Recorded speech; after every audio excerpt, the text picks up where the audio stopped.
ಅದ ಇವತ್ತಿನ ವಚನ. ಇವತ್ತು ಎಷ್ಟು ಚಂದದ ನೋಡ್ರಿ. ಕರಿಯ ನಿತ್ತೊಡೆವಲ್ಲೆ. ಕರಿಯ ಅಂದ್ರೆ ಏನ? ಆನೆ, ಪಶು. ಕರಿಯ ನಿತ್ತೊಡೆವಲ್ಲೆ. ಆನಿ ಕೊಟ್ರು ಬೇಡ. ಸಿರಿಯ ನಿತ್ತೊಡೆವಲ್ಲೆ. ಬಂಗಾರ, ಬೆಳ್ಳಿ, ವಜ್ರ, ವೈಡೂರ್ಯ, ಸಂಪತ್ತು ಅದೂ ಬೇಡ. ಇದನ್ನ ನಾ ಹೇಳಿದ್ದಲ್ಲಿದ, ನನಗೇನು ಕೊಟ್ರು ಬೇಡ ಅನ್ನಂಗಿಲ್ಲ. ಜೇಡರ ದಾಸಿಮಯ್ಯನವ್ರು ಹೇಳ್ತಾರ, ಆನಿ ಕೊಟ್ರು ಬೇಡ, ಪಶುಗಳನ್ನು ಕೊಟ್ರು ಬೇಡ, ಬಂಗಾರ, ಬೆಳ್ಳಿ, ವಜ್ರ, ವೈಡೂರ್ಯ ಕೊಟ್ರು ಬೇಡ, ಸಾಮ್ರಾಜ್ಯ ಕೊಟ್ರು ಬೇಡ.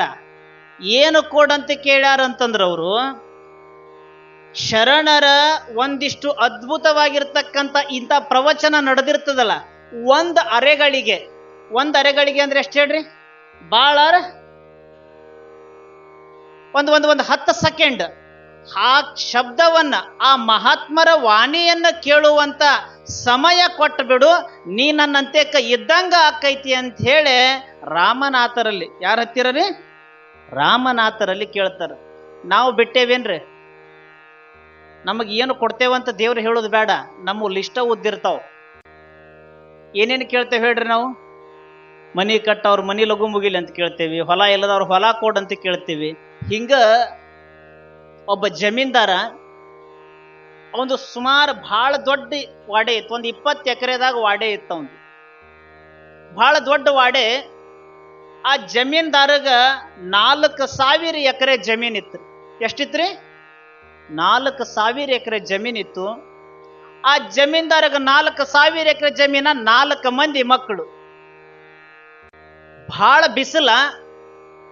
ರಾಶಿ ಮಾಡಿ ಅಂಗಳದಾಗ ಕಾಳಿನ ನಿಟ್ಟಿಟ್ಟಾರ. ಎಂತ ನಿಟ್ಟೈತಿ ಅಂತಂದ್ರ, ಒಂದೊಂದು ದವಸ ಧಾನ್ಯಗಳು ಜ್ವಾಳ 1,000 ಚೀಲ ಗಂಟ್ಲೆ ಅಂಗಳದಾಗ ಬಿದ್ದಾವ. ಕಡ್ಲಿ ಬಿದ್ದಾವ, ಗೊಂಜಾಳ ಬಿದ್ದಾವ, ಹೆಸರು ಕಾಳು ಬಿದ್ದಾವ, ಎಲ್ಲ ರಾಶಿ ವಾಡೆದಾಗ. ಸಾಕಷ್ಟು ದವಸ ಧಾನ್ಯ. ದೊಡ್ಡ ಶ್ರೀಮಂತ ಕುಟುಂಬ. 4,000 ಎಕರೆ ಜಮೀನು ಅಂದ್ರೆ ಲೆಕ್ಕ ಹಾಕ್ರಿ, ಬರೀ 4 ಗುಂಟೆ ಇದ್ರ ಕಾಲರ್ ಹಾರ್ತಿರ್ತಾವ. ಗೊತ್ತೈತೆಲ್ಲ ಹೇಳುದು. 4 ಗುಂಟೆ ಇದ್ರ ಕಾಲರ್ ಹಾರ್ತಿರ್ತಾವ. ಅಂತದ್ರಾಗ 4,000 ಎಕರೆ ಜಮೀನ್ ಅಂತಂದ್ರೆ ಎಂತ ಶ್ರೀಮಂತ. ಅಂತ ಶ್ರೀಮಂತ ರಾಶಿ ಬಿಸಿಲು, ಅಂಗಳದಾಗ ರಾಶಿ ಬಿಸಿಲು, ವಾಡೆ ಕದ ಹಾಕೊಂಡ ಮಕ್ಕೋಬೇಕಂತ ಹೇಳಿ ದೊಂಬರಿಗೆ, ಏನಂತೀರಿ ನೀವು ಅದಕ್ಕೆ? ಡೊಳ್ಳಾರಿಗೆ. ಎಲ್ಲಿ ನಿಮ್ಮ ಮನ್ಯಾಗ ಡೊಳ್ಳಾರಿಗಿದ್ರಲ್ಲ ಅವಕೂರ್ ನೆನಪಿರ್ತೈತಿ ನಿಮಗೆ. ಡೊಳ್ಳಾರಿಗೆ ಮ್ಯಾಗ ಮಕ್ಕೊಂಡಿರ್ತಾನ, ಕದ ಹಾಕಿರ್ತಾರ. ಈಗ ಕದಕ್ಕ ಚಿಲಕದವ, ಅವಾಗ ಅಗಳಿತ್ತು. ಅಗಳಿ ಹಾಕಿ ಡೊಂಬರಿಗೆ ಮ್ಯಾಗ ಮಕ್ಕೊಂಡಾನ ಜಮೀನ್ದಾರ. 10:30 ಟೈಮ್ ಆಗ್ಯದ. ಎಲ್ಲರೂ ಮನೆ ಒಳಗ ನಿಶಬ್ದ. ಒಂದಿಷ್ಟು ಮೂಲ್ಯಾಗಿಂತ ಒಂದಿಟ್ಟು ಬೆಳಕು ಕಾಣುತ್ತದ. ಆ ಬೆಳಕಿನ ಗೂಟ ಒಬ್ಬಾಕಿ ಹೆಣ್ಮಗಳು ಬರ್ತಿರ್ತಾಳ. ನೋಡ್ತಾನ, ಹೆಣ್ಮಗಳು ಹಿಂಗಿರ್ತಾಳಲ್ಲ, ಭಾಳ ಸುರುದ್ರೂಪಿ ಇರ್ತಾಳ. ಭಾಳ ಸುರುದ್ರೂಪಿ ಅಂದ್ರೆ ಭಾಳ ಚಂದ ಇರ್ತಾಳ.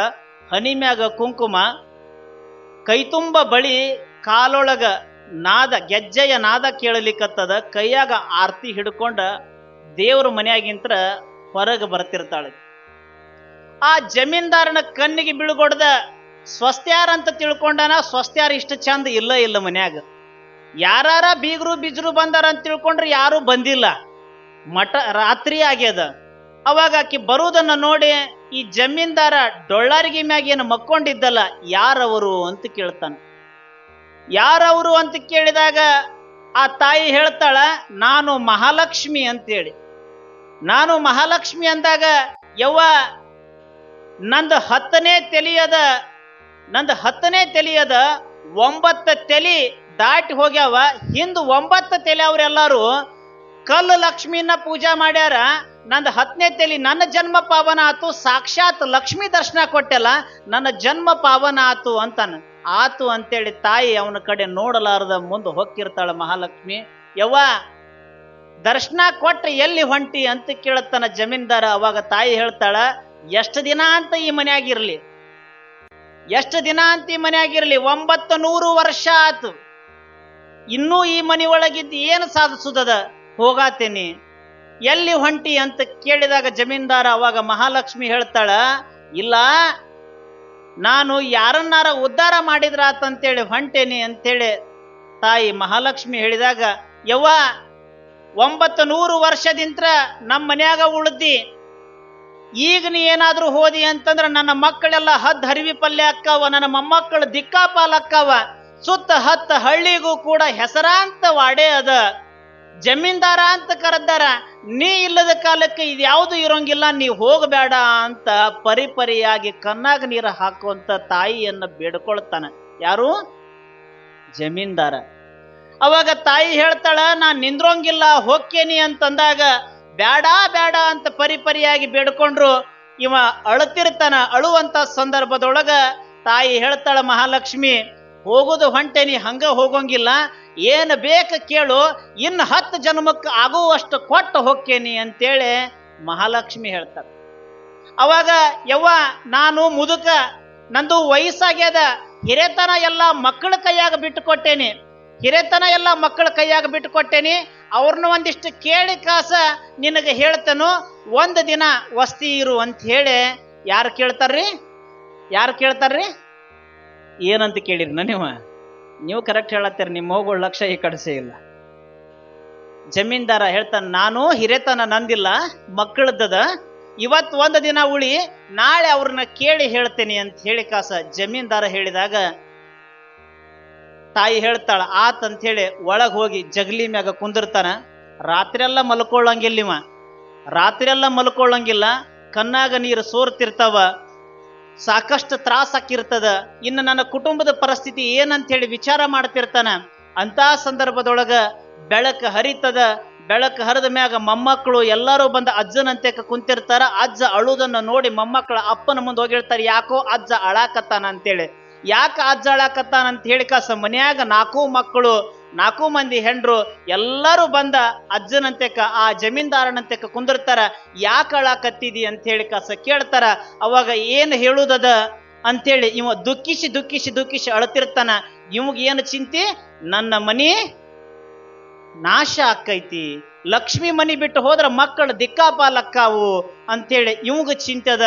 ಏನೂ ಇಲ್ಲ ಏನೂ ಇಲ್ಲ ಏನೂ ಇಲ್ಲ ಅಂತೇಳಿ ಸಾಯಂಕಾಲ ತನಕ ಹೊತ್ತು ಗಳಿತಾನ. ಸಂಜೆ ಆಗ್ತದ. ಎಲ್ಲರೂ ಊಟ ಮಾಡಿ ಬಂದ ಮತ್ತು ಮುದುಕನ ಮುಂದೆ ಆ ಜಮೀನ್ದಾರನ ಮುಂದೆ ಕುಂತಿರ್ತಾನ. ಇವ ಡೊಳ್ಳಾರಿಗೆ ಮ್ಯಾಗ ಕುಂತಿರ್ತಾನ, ಮಕ್ಕಳೆಲ್ಲ ಮುಂದೆ ಕುಂತಿರ್ತಾರ. ಮುಂದೆ ಕುಂತಾಗ ಯಾಕೆ ಅಳಕತ್ತಿ, ಏನಾಗ್ಯದ, ಯಾರು ನಿನಗೆ ಏನಂದಾರ ಹೇಳು ಅಂತೇಳಿ ಕಾಸ ಕೇಳಿದಾಗ ಆ ಜಮೀನ್ದಾರ ಹೇಳ್ತಾನ, ಏನೂ ಇಲ್ಲಪ್ಪ, ನಿನ್ನೆ ರಾತ್ರಿ ಮಹಾಲಕ್ಷ್ಮಿ ಪ್ರತ್ಯಕ್ಷ ಆಗಿಳು. ನಮ್ಮ ವಂಶದೊಳಗ ನಂದು 10ನೇ ತಲೆ, 9 ತಲೆಮಾರು ಕಳೆದು ಹೋಗ್ಯದ, ಯಾರಿಗೂ ಭೇಟಿಯಾಗಿಲ್ಲ, ಬರೀ ಕಲ್ಲು ಲಕ್ಷ್ಮಿಗೆ ಕೈ ಮುಗಿದು ಹೋಗ್ಯಾರ. ಆದ್ರೆ ನಿಜವಾದ ಲಕ್ಷ್ಮಿ ನನಗೆ ಇವತ್ತು ಭೇಟಿಯಾಗ್ಯಾಳ. ನಾವು ಹೆಂಗಾರ ಮಾಡಿ ಲಕ್ಷ್ಮಿಯನ್ನ ಇಲ್ಲೇ ಇಟ್ಕೋಬೇಕಂತ ರಗಡು ಪ್ರಯತ್ನ ಮಾಡಿದ್ನಿ, ಆಕಿ ನಮ್ಮ ಮನ್ಯಾಗ ನಿಂದ್ರಂಗಿಲ್ಲ, ಹೊಕ್ಕನಂತ ಅನ್ನಕತ್ತಾಳ. ಅದಕ್ಕಾಕಿ ಒಂದು ಮಾತು ಹೇಳ್ಯಾಳ. ಏನು ಹೇಳ್ಯಾಳ ಅಂತ ಮಕ್ಕಳು ಕೇಳ್ತಾರ. ಏನಿಲ್ಲ, ನಾ ಹೋದ್ರು ನೀ ಚಿಂತೆ ಮಾಡಬೇಡ, ಇನ್ನು 10 ಜನ್ಮಕ್ಕೆ ಆಗುವಷ್ಟು ನಿಮಗ ಕೊಟ್ಟು ಹೋಗ್ಕೇನಿ ಅಂತ ಅನ್ನತ್ತಾಳ. ಏನು ಬೇಡಬೇಕಂತ ತಿಳಿಲಿಲ್ಲ ನನಗ, ಅದಕ್ಕೆ ನಿಮ್ಮನ್ನು ಕೇಳಾಕತ್ತೇನಿ. ದೊಡ್ಡ ಮಗ ಹೇಳ್ತಾನ, ಯಪ್ಪ ಲಕ್ಷ್ಮಿ ಕೊಡ್ತಾನಂತಂದಾಗ ನೀ ಕೇಳ್ಬೇಕಿಲ್ಲ, ಒಂದು 10,000 ಎಕರೆ ಜಮೀನು ಕೇಳ್ಬಿಡ್ಬೇಕಿಲ್ಲ, ಕಬ್ಬು ಹಚ್ಚಿದ್ರ ಸಾಕಷ್ಟು ರೊಕ್ಕ ಆಕಿತ್ತು, ಆರಾಮ ನಾವು ಜೀವನ ಮಾಡ್ಕೊಂತ ಹೊಕ್ಕಿದ್ದು ಅಂತಂದಾಗ, ಸರಿ ಐತಿಪ್ಪ, ಸಣ್ಣವ್ಗೆ ಏನು ಬೇಕು ಕೇಳುನ ತಡಿ ಅಂತೇಳಿ 2ನೇದವನು ಕೇಳ್ತಾರ. 2ನೇದವನು ಕೇಳಿದಾಗ, ಯಪ್ಪ ಕಬ್ಬು ಹೊಲ ತಗೊಂಡು ಏನು ಮಾಡೋದದ, 4 ಫ್ಯಾಕ್ಟ್ರಿ ಕೊಟ್ರು ಅಂತಂದ್ರ ಸುತ್ತಮುತ್ತಲಿನ ಕಬ್ಬೆಲ್ಲ ನಮಗ ಬರ್ತದ, ಫ್ಯಾಕ್ಟ್ರಿ ಕೇಳು ನೀ ಅಂತ ಹೇಳಿ ಕಾಸ 2ನೇ ಮಗ ಹೇಳ್ತಾನ. 3ನೇ ಮಗ ಹೇಳ್ತಾನ, ಅವ ಹೆಂಡತಿ ಮಾತು ಕೇಳ್ತಿದ್ದವ. 3ನೇದವ ಹೇಳ್ತಾಳ ಹೆಂಡತಿ ಬಂದ, ಏನ್ರಿ ಹೊಲ ತಗೊಂಡು ದುಡ್ಯಾವ್ರ ಯಾರು, ಫ್ಯಾಕ್ಟ್ರಿ ತಗೊಂಡು ಕಬ್ಬು ಹಚ್ ಅಂತ ಮಂದಿ ಅಂತ ಹೋಗವ್ರ ಯಾರು, ಬಂಗಾರ ರೇಟನ್ನು ಭಾಳ ಆಗ್ಯದ, ಬಂಗಾರ ಕೇಳಿ ಬಿಡ್ರಿ ಒಂದು 10 ಕ್ವಿಂಟಲ್ ಅಂತೇಳಿ ಹೆಂಡತಿ ಹೇಳಿದ ಮಾತು ಕೇಳಿ 3ನೇದವ ಏನು ಕೇಳ್ತಾನ್ರಿ, ಒಂದು 10 ಕ್ವಿಂಟಲ್ ಬಂಗಾರ ಕೊಡಂತೆ. ಅವಾಗ 4ನೇದವ ಮಗ ಮಾತಾಡ್ತಿರ್ಲಿಲ್ಲ, ಬಡವರ ಮನ್ಯಾಗಿನ ಹೆಣ್ಣು ತಗದ ಮದ್ವಿ ಮಾಡ್ಯಾನ ಜಮೀನ್ದಾರ. ಲಾಸ್ಟಿಗೆ ಕುಂತಾಳ, ಅಕ್ಕಿನ ಎಬಿಸಿ ಕೇಳ್ತಾನೆ, ಯವ್ವ ನಿನ್ನ ಮಗಾರ ಮಾತಾಡಂಗಿಲ್ಲ, ನೀನು ಕೊನೆದಾಕಿದಿ, ನಿನಗೇನು ಬೇಕು ಕೇಳ್ಕೊಂಡು ಬಿಡು ಅಂತ ಅಂದಾಗ 4ನೇದಾಕಿ ಎದ್ದು ನಿತ್ತ ಕಣ್ಣಾಗ ನೀರು ಸುರಿಸ್ಕೊಂತ ಹೇಳ್ತಾಳ, ಮಾವನವ್ರ ದೊಡ್ಡವರು ಜಮೀನು ಕೇಳ್ಯಾರ, 2ನೇದವರು ಫ್ಯಾಕ್ಟ್ರಿ ಕೇಳ, 3ನೇದವರು ಬಂಗಾರ ಕೇಳ್ಯಾರ. ನನಗ ಅನಸ್ಲಿಕ್ಕತ್ತದ. ಏನ್ ಅನಸಾಕತ್ತದ ಅಂತಂದ್ರ, ನಮಗ ಜಮೀನು ಬೇಡ, ಫ್ಯಾಕ್ಟ್ರಿನೂ ಬೇಡ, ಬಂಗಾರನೂ ಬೇಡ, ಈ ಇದ್ದದ್ದೂ ಎಲ್ಲ ಹೋಗ್ಲಿ 4,000 ಎಕರೆ. ಈ 4,000 ಎಕರೆ ಹೋಗಿ ಈ ವಾಡೇನೂ ಹೋಗ್ಲಿ, ನಾವು ಗುಡಿಸಲಾಗ ಇರುವಲ್ಲು ಯಾಕ, ದುಡ್ಕೊಂಡ ತಿನ್ನುವಲ್ಲು ಯಾಕ, ನಾವೇನು 4 ಮಂದಿ ಅಣ್ಣತಮ್ಮರದೇವಲ್ಲ ಸಾಯೋ ತನಕ ಕೂಡಿ ಹೋಗು ಅನ್ನುವಂತ ಒಂದು ಆಶೀರ್ವಾದ ಮಾಡಂತೇಳಿ ಲಕ್ಷ್ಮಿ ಅಂತ್ಯಕ್ಕ ಕೇಳ್ರಿ ಅಂತೇಳಿ ಮಹಾಲಕ್ಷ್ಮಿ ಯಾರು ಕೊನೆಯ ಸೊಸಿ ಹೇಳ್ತಾಳ. ಅವಾಗ ಆ ಮುದುಕನ ಕಣ್ಣಾಗ ನೀರು ಬರ್ತಾವ, ಮುದುಕನ ಕಣ್ಣಾಗ ಜಮೀನ್ದಾರನ ಕಣ್ಣಾಗ ನೀರು ಬರ್ತಾವ. ತೆಳಗ ಮಕ ಮಾಡಿ ಕಣ್ಣಾಗ ನೀರು ಸೋರಿಸ್ತಿರ್ತಾನ, ಭೂಮಿ ಮ್ಯಾಗ ಕಣ್ಣಾಗಿನ ನೀರು ಬೀಳ್ತಿರ್ತಾವ. ಅಷ್ಟೂರು ಅಳಾಕ್ ಚಲೋ ಮಾಡ್ತಾಳ. ಒಳಗ ಕುಂತಂತ ಜಗಲಿ ಮ್ಯಾಗ ಕುಂತ ಮಹಾಲಕ್ಷ್ಮಿ ಹೊರಗೆ ಬಂದ ಆಕ್ಯು ಇವ್ರ ಮುಂದೆ ಕಣ್ಣಾಗ ನೀರು ಹಾಕ್ತಿರ್ತಾರ. ಜಮೀನ್ದಾರ ಕೇಳ್ತಾನ, ಯವ್ವ ನಾವ್ ಹತ್ರ ಅಳ್ಬೇಕು, ನಾವು ಅಳ್ಬೇಕು, ಯಾಕಂದ್ರೆ ಮನುಷ್ಯರ ಸುಖ ದುಃಖ ಇದ್ದದ್ದ, ಆದ್ರ ನೀ ಯಾಕೆ ಅಳಾಕತ್ತಿ ಅಂತ ಮಹಾಲಕ್ಷ್ಮಿನ ಕೇಳಿದಾಗ ಮಹಾಲಕ್ಷ್ಮಿ ಹೇಳ್ತಾಳ, ನಾನು ಈ ಮನಿ ಬಿಟ್ಟು ಹೊಂಟಿದ್ನಿ, ನಾನು ಈ ಮನಿ ಬಿಟ್ಟು ಹೊಂಟಿದ್ನಿ. ಮನೆಯೇ ಮಂತ್ರಾಲಯ, ಮನಸ್ಸೇ, ಜೋರಾಗಿ ಹೇಳ್ರಿ, ಮನೆಯೇ ಮನಸ್ಸೇ ದೇವಾಲಯ ಅನ್ನುವಂಥ ಗುಣವನ್ನ ಸಣ್ಣ ಸೊಸಿ ಹೊಂದ್ಯಾಳಲ್ಲ. ಇವರೆಲ್ಲ ಹೊಲ ಕೇಳಿದ್ರು, ಫ್ಯಾಕ್ಟ್ರಿ ಕೇಳಿದ್ರು, ಬಂಗಾರ ಕೇಳಿದ್ರು, ಆದ್ರ ಈ ಸೊಸಿ ಮಾತು ಕೇಳಿ ಆಕಿ ಬಡವಿ ಮನಿ ಬಡತನದ ಮನೆಯಿಂದ ಒಳಗ ಇರುವಳ್ಯಾಕ ಆ ಸೊಸಿ ಏನು ಹೇಳಿಳು ಅಂತಂದ್ರ, ನಮಗೆಲ್ಲ ಹೋಗಲಿ, ನಾವೆಲ್ಲರೂ ಪ್ರೀತಿಯಿಂದ ಸಂತೋಷದಿಂದ ಕುಂತ ತಿನ್ನುವುದು ಬೇಡ, ದುಡ್ದ ತಿನ್ನುವಲ್ಲು ಯಾಕ, ಖುಷಿಯಿಂದ ಎಲ್ಲರೂ ಕೂಡಿರುವಂತ ಬುದ್ಧಿ ಕೊಡಂತೇಳಿ ಕೇಳಾಕತ್ತಾಳಲ್ಲ. ನಾ ಇನ್ನು ಈ ಮನಿ ಬಿಟ್ಟು ಹೋಗೋಂಗಿಲ್ಲ ಅಂತೇಳಿ ಮಹಾಲಕ್ಷ್ಮಿ ಅದ ಮನ್ಯಾಗ ಉಳಿತಾಳಂತ. ಕಾರಣ ಇಷ್ಟೇ, ನಮಗ ಏನು ಬಂದ್ರು ಅಸ್ಥಿರಂ ಜೀವನಂ ಲೋಕೆ ಅಸ್ಥಿರಂ ಧನಯೌವನಂ. ಇಲ್ಲಿ ಸ್ಥಿರವಾಗಿರ್ತಕ್ಕಂಥದ್ದು ಯಾವುದು ಇಲ್ಲ, ಎಲ್ಲವೂ ಕೂಡ ಅಸ್ಥಿರ. ಇಲ್ಲಿ ಸ್ಥಿರವಾಗಿರ್ತಕ್ಕಂಥದ್ದು ಯಾವುದು ಅಂತಂದ್ರ ಶ್ರೀ ಗುರು ವಚನೋಪದೇಶವನಾಲಿಸಿದಾಗಳಹುದು ನರರಿಗೆ ಮುಕುತಿ. ಕೇಳ್ತಿರಲ್ಲ ನೀವು ಇದನ್ನು, ಪದೇ ಪದೇ ಬಾಯ್ಪಾಟ್ ಹಾಕಿಬಿಟ್ಟದ್ ನಮ್ಮ 3 ಮಂದಿ. ಇದನ್ನು ಗೊತ್ತದ ಇಲ್ಲಿ ನಿಮಗ? ನೋಡ್ರಿ, ಯಾವುದು ಉಳಿತದ ಸ್ಥಿರವಾಗಿಲ್ಲಿ? ಉಳಿತಕ್ಕಂಥದ್ದು ಯಾವುದು? ಪುಣ್ಯವನ್ನು ಮಾಡು ಹರಣದಿ ವಿಡಿ ಗುರುಶಾಂತರೊಡನಾಡು. ಪುಣ್ಯ ಮಾಡ್ಬೇಕು. ಯಾವುದು ಪುಣ್ಯ? ಇವತ್ತೇನು ಬೀರಲಿಂಗೇಶ್ವರನ ಜಾತ್ರೆ ಏನು ಮಾಡಾಕತ್ತೇರಲ್ಲ, ಇದಕ್ಕಿಂತ ದೊಡ್ಡ ಪುಣ್ಯ ಇನ್ನೇನು ಬೇಕಾಗ್ಯದ ಜಗತ್ತಿನೊಳಗ? ಇದಕ್ಕಿಂತ ಪುಣ್ಯ ಏನು ಬೇಕಾಗ್ಯದ? ಇಲ್ಲಿ ಪರಂಪರಾಗತವಾಗಿ ನಾವೆಲ್ಲ ಭಾಳ ಖುಷಿ ಪಡ್ಬೇಕು, ನಾವೆಲ್ಲ ಖುಷಿ ಪಡ್ಬೇಕು. ಭಗವಂತ ನೋಡ್ರಿ, ಜೇಡರ ದಾಸಿಮಯ್ಯನವರು ಸಾಕ್ಷಾತ್ ಭಗವಂತಗ ಅರ್ಬಿ ನೇದು ಕೊಟ್ಟಂತ ಶರಣ ಹೇಳ್ತಾನ, ಏನೂ ಬೇಡ, ಏನೂ ಬೇಡ, ಬಂಗಾರ ಬೇಡ, ಬೆಳ್ಳಿ ಬೇಡ, ಆನೆ ಬೇಡ, ಸಾಮ್ರಾಜ್ಯ ಬೇಡ, ನನಗ ಏನು ಕೊಡಂತ ಕೇಳತಾನ. ಒಂದಿಷ್ಟು ಗುರು ಉಪದೇಶವ ಒಂದು ಅರೆಗಳಿಗೆ ಸಿಕ್ಕರೆ ಸಾಕ, ನನ್ನ ಜನ್ಮ ಪಾವನ ಆಕೈತಿ, ಸಾಕ್ಷಾತ್ ರಾಮನಾಥನೇ ನನ್ನ ಹತ್ತಿರ ಬಂದು ನೆಲೆಸಿದಂಗಕ್ಕದ ಅಂತೇಳಿ ಜೇಡರ ದಾಸಿಮನಯ್ಯ ಕೇಳಬೇಕಾದ್ರ ನಾವು ನೀವು ಭಾಳ ಮಂದಿ ತಲೆಯಾಗ ಏನಿರ್ತದ ಗೊತ್ತನ? 10 ರೂಪಾಯಿ ಹಾದ್ಯಾಗ ಸಿಕ್ಕರೆ 50 ರೂಪಾಯಿ ನಿನಗ ಅಂತ ಮಂದಿ ಭಾಳ ಮಂದಿ. ನಾವು ಈ ಬೀರ್ಲಿಂಗಪ್ಪಗ ನಾಳೆ ಪ್ರತಿಷ್ಠಾಪನೆ ಆದ ಕೂಡಲೇ ಏನು ಕೇಳ್ಕೊತಾರ ಗೊತ್ತನ? ಹಿಂಗವ ಬಿದ್ದಂತ ಅವ ಹಾದಿ ಹಿಡ್ದ ಹೋಗುತ್ನ್ಯಾಗ ಒಟ್ಟ ದುಡಿತಿರ್ಲಿಲ್ಲ, ದುಃಖ ಬಡಿತಿರ್ಲಿಲ್ಲ. ಹಾದ್ಯಾಗ 100 ರೂಪಾಯಿ ಸಿಕ್ಕರೆ ಬೀರಪ್ಪಜ್ಜ ನಿನಗ 50 ರೂಪಾಯಿ, ನನಗ 50 ರೂಪಾಯಿ. ಅವಾಗ ಏನಾಯ್ತು, ಹಾದಿಲಿ ಹೋಗುತ್ನ್ಯಾಗ 100 ರೂಪಾಯಿ ಕೇಳಿದ್ದವ. ಎಷ್ಟು ಕೇಳಿದ್ರವ? 100 ರೂಪಾಯಿ ಕೇಳಿದ್ದ. ಏನಾಗಿಬಿಡ್ತು, ಬೀರಪ್ಪಜ್ಜ ಆಶೀರ್ವಾದ ಮಾಡಿಬಿಟ್ಟ, 50 ರೂಪಾಯಿ ಅಷ್ಟ ಸಿಕ್ತವಾಗ. ಅವೇನಂತ ಗೊತ್ತನ?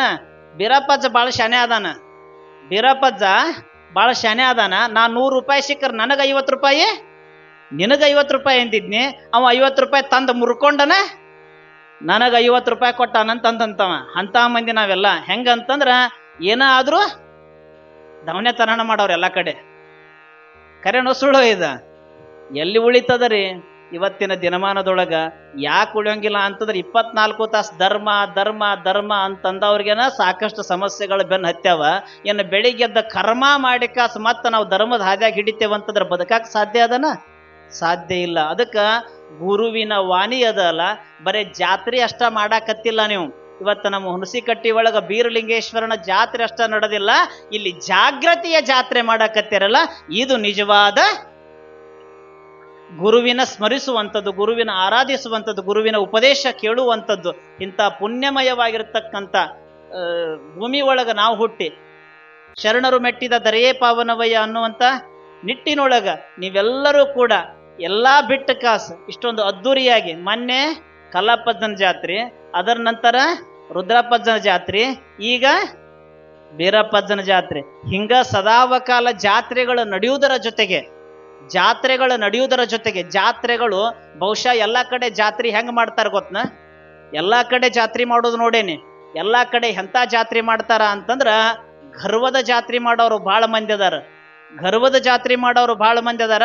ಬಹುಶಃ ಭಕ್ತಿ ಜಾತ್ರೆ ಮಾಡೋರು ಹುಣಸಿ ಕಟ್ಟಿ ಒಳಗ ಅಷ್ಟ ಅದಾರ ಅನ್ನತಕ್ಕಂಥ ಮಾತನ್ನ ಈ ಸಂದರ್ಭದೊಳಗ, ಯಾಕೆ ನಾನು ತಾನು ಅನ್ನತಕ್ಕಂಥದ್ದು ಯಾವುದೂ ಇಲ್ಲ, ಎಲ್ಲ ಭಗವಂತ ಕೊಟ್ಟಿರ್ತಕ್ಕಂಥದ್ದು. ನಾವೆಲ್ಲ ಭಗವಂತನ ಭಕ್ತರು, ಭಗವಂತ ಕೊಟ್ಟನ, ಅವ ಶಕ್ತಿ ಕೊಟ್ಟನಂತೇಳಿ ಇವತ್ತು ನಾವೆಲ್ಲರೂ ಯುಕ್ತಿಯಿಂದ ಜಾತ್ರೆಯನ್ನ ಮಾಡಾಕತ್ತೇವೆ. ಆ ಭಗವಂತ ಸದ್ಬುದ್ಧಿಯನ್ನ ಸದಾವಕಾಲ ನಿಮಗೆಲ್ಲರಿಗೂ ನೀಡ್ಲಿ ಅನ್ನತಕ್ಕಂಥ ಮಾತನ್ನ ಹೇಳ್ತಾ, ನೀವೆಲ್ಲರೂ ಕೂಡ ನಾಳೆ ಭಗವಂತನಂತೆ ಪ್ರಾರ್ಥನೆ ಮಾಡ್ಕೋಬೇಕಾದ್ರೆ, ಯಾವಾಗಾದ್ರೂ ಪ್ರಾರ್ಥನೆ ಮಾಡ್ಕೋಬೇಕಾದ್ರೆ ಭಗವಂತ ಏನೂ ಕೊಡಬೇಡ, ಆದ್ರ ಸದಾವಕಾಲ ಭಕ್ತಿಯಿಂದ ಪ್ರೀತಿಯಿಂದ ಇರುವಂತ ಒಂದು ಮನಸ್ಸನ್ನು ಕೊಡು ಅಂತೇಳಿ. ಸತ್ತಾಗ ನಮ್ಮ ಜೊತೆ ಬಂಗಾರ ಬರ್ತದೇನವ? ಸತ್ತಾಗ ಸಾಮ್ರಾಜ್ಯ ಬರ್ತದ? ಸತ್ತಾಗ ಆನೆ ಬರ್ತದ? ಸತ್ತಾಗ ಕುಟುಂಬ ಬರ್ತದ? ಯಾವುದೂ ಬರೋಂಗಿಲ್ಲ. ಸತ್ತಾಗ ಬರುವುದು ಒಂದೇ ಒಂದು ಸುಲೋ ಕೆಟ್ಟ. ಸುಲೋ ಅಂತಂದ್ರೆ ಬಹಳ ಪ್ರೀತಿಯಿಂದ ಇದ್ದ ಅಂತಂದ್ರ, ಕೆಟ್ಟ ಅಂತಂದ್ರೆ ಬಹಳ ದ್ವೇಷದಿಂದ ಇದ್ದ ಅಂತ. ಸುಲೋ ಅಂದ್ರ ಪ್ರೀತಿ, ಕೆಟ್ಟ ಅಂತಂದ್ರ ದ್ವೇಷ. ಏನ್ ಕಟ್ಕೊಂಡು ಏನ್ ಸಾಧಿಸವ್ರ ದೇವಿ? ಏನು ಸಾರ ಸಾಧಿಸ್ಲಿಕ್ಕೆ ಆಗತ್ತದ? ಸಾಧ್ಯ ಅದ? ಏನು ಸಾಧಿಸ್ಲಿಕ್ಕಾಗಂಗಿಲ್ಲ. ಅದಕ್ಕೆ ನಾವು ಜಾಗೃತಿಯ ಜಾತ್ರೆಯನ್ನು ಮಾಡಾಕತ್ತೇವೆ. ಇನ್ನೂ ಜಾಗೃತರಾಗೋಣ, ಇನ್ನೂ ಧರ್ಮದ ಹಾದಿ ಹಿಡಿಯೋಣ, ಸದಾವಕಾಲ ಶಿವರ ಬಗ್ಗೆ ಚಿಂತನೆ ಮಾಡೋಣ, ಪ್ರೀತಿ ತುಂಬಿರ್ತಕ್ಕಂಥ ಮನಸ್ಸುಗಳು ಹೊಂದೋಣ. ಎಲ್ಲವನ್ನ ಬಿಟ್ಟು ಭಗವಂತ ಈ ಜನ್ಮಕ್ಕೆ ಇಷ್ಟು ಸಾಕು, ಎಷ್ಟು ಸಾಕು ಅಂತ ಕೇಳ್ತೀರಿ? ಈ ಜನ್ಮಕ್ಕೆ ಇಷ್ಟು ಸಾಕು, ಎಷ್ಟು? ಹಿಂಗ ಜಾತ್ರೆ ಮಾಡುವಂಥ ಸದ್ಬುದ್ಧಿ ಒಂದಿಷ್ಟು ಸಾಕು ನಮಗನ್ನುವಂಥ ಮನಸ್ಥಿತಿಯನ್ನು ಇಟ್ಟುಕೊಂಡು ಪ್ರೀತಿಯಿಂದ ನಾವೆಲ್ಲರೂ ಹೋಗೋಣ ಅನ್ನತಕ್ಕಂಥ ಮಾತನ್ನು ಈ ಸಂದರ್ಭದಲ್ಲಿ ಹೇಳ್ತಾ, ಎಲ್ಲರಿಗೂ ಒಳ್ಳೇದಾಗ್ಲಿ. ಭಾಳ ಅದ್ದೂರಿಯಾಗಿ ಜಾತ್ರೆ ಮಾಡ್ಲಿಕ್ಕತ್ತಾರ. ರೋಡ್ ತುಂಬ ಲೈಟು. ಇಷ್ಟೊಂದು ನಿನ್ನೆ ಬಂದಿದ್ವಿ, ಅರ್ಧಕ್ಕನ ಹೋದ್ವಿ ಹಾವೇರಿಗೆ. ಸಾಯಂಕಾಲ ಬರ್ಬೇಕು ಅನ್ಕೊಡದನ ಹಿರೇಬಾಗೇವಾಡಿ ಒಳಗೆ ಒಂದು ಆಕ್ಸಿಡೆಂಟ್ ಆಗಿ ನಮ್ಮೂರನ್ನವರು ಒಬ್ರು ಗೌಡ್ರು ಡೆತ್ ಆದ್ರು. ಬರೀ ಹೆಲ್ಮೆಟ್ ಇರೋದಕ್ಕೆ. ಎದಕ್ರಿ? ಹೆಲ್ಮೆಟ್ ಇಲ್ಲದಕ್ಕೆ. ತೆಲಿ ಮ್ಯಾಗ ಬಸ್ ಹಾದ ತೆಲಿ ನನ್ನ ಜಿಬ್ಬಿ. 42 ವರ್ಷ. ನಾ ರಗಡ್ ಸಾರಿ ಹೇಳಿದ್ದೆ, ಮೊನ್ನೆನೂ ಕಾರ್ಯಕ್ರಮದಾಗ ಹೇಳಿದ್ದೀನಿ, ಹೆಲ್ಮೆಟ್ ಹಾಕದ ಯಾರು ಗಾಡಿ ಹೊಡಿಬೇಡ್ರಿ ಅಂತೇಳಿ. ನಿನ್ನೆ ಸಾಯಂಕಾಲ 5:15 ತಿರ್ಕೊಂಡರ, ಇವತ್ತು 6:40 ಅವ್ರ ಮಣ್ಣಾಗ್ಯದ. ಎಷ್ಟು ಹೊತ್ರಿ ತಾಸು? ಗೊತ್ತ? 25 ತಾಸು. ನಿಮ್ಮಪ್ಪ ಹೇಳಿ ಹೆಲ್ಮೆಟ್ ಹಾಕೋದ ಗಾಡಿ ಹೊಡಿಬೇಡಪ್ಪ ಅಂತೇಳಿ. ನಾ ಹೇಳೋದು ಅರ್ಥ ಆಗ್ಲಿಕ್ಕತ್ತದಲ್ಲ? ಅದಕ್ಕೆ ಒಮ್ಮೆ ಹೋತು ಅಂತಂದ್ರ ಹೊಳ್ಳಿ ಬರೋಂಗಿಲ್ಲ. ಇದ್ದಾಗ ಜ್ವಾಪಾನ ಮಾಡ್ಕೊಳ್ಬೇಕು. ಒಂದಿಷ್ಟು ಹೇಳಿದವ್ರ ಮಾತನ್ನ ಕೇಳುವಂಥದ್ದಿರ್ಬೇಕು. ಇಲ್ಲಿ ಕೇಳೋದು, ಅಲ್ಲಿ ಮುಂದೆ ಹೋಗಿ ನಿಮ್ಮದ ನುಡಿದಂತೆ ನಡೆ, ಇದೇ ಜನ್ಮ ಕಡೆ. ಗೊತ್ತೈತಿಲ್ರಿ? ಅದಕ್ಕೆ ಭಗವಂತ ಕೊಟ್ಟಾನ. ಭಗವಂತ ಭಿಕ್ಷೆ ಇದ್ ನಮಗೆ. ಭಗವಂತ ಕೊಟ್ಟದ್ದೇನಿದು? ಈ ಜನ್ಮ ಭಿಕ್ಷೆ. ನಾವು ಭಗವಂತನ ಹಂಗಿನೊಳಗೆ ಅದೇವಿ ಅನ್ನತಕ್ಕಂಥದ್ದನ್ನು ಯಾರೂ ಮರಿಲಾರ್ದ ಭಗವಂತನ ಸೇವೆ ಮಾಡಿ ಕಾಲಹರಣ ಮಾಡೋಣ ಅನ್ನತಕ್ಕಂಥ ಮಾತನ್ನು ಹೇಳ್ತಾ ಈ ಕಾರ್ಯಕ್ರಮಕ್ಕೆ ವಿರಾಮ ಕೊಡ್ತೀನಿ. ಶಿವಂಭೂಯಾತ್. ಶರಣು ಶರಣಾರ್ಥಿ.